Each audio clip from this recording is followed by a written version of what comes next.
Moving on to multiplying integers, these are pretty easy as long as you know your multiplication tables. There's just a few rules with the signs, kind of like with addition and subtraction we want to keep in mind of. And here they are. So a positive number times a positive number is going to be a positive number.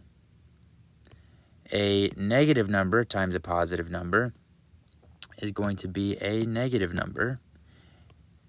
A positive number times a negative number is also going to be a negative number.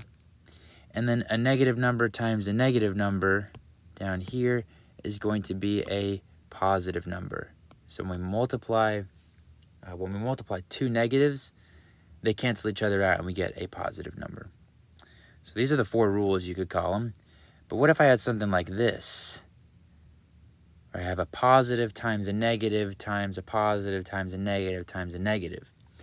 Well, I can use the associative property of multiplication, which all that is it doesn't matter what order you multiply the numbers. You get the same answer. Like 2 times 3 is 6, and 3 times 2 is 6. It doesn't matter whether I do 2 times 3 or 3 times 2, I still get 6.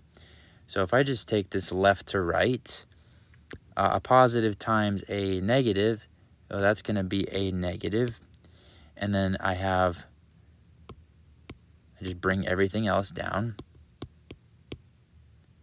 And we're multiplying times equals. And then I do it again. A negative times a positive is a negative. And then a negative times a negative, well, that's a positive. And then I multiply those two.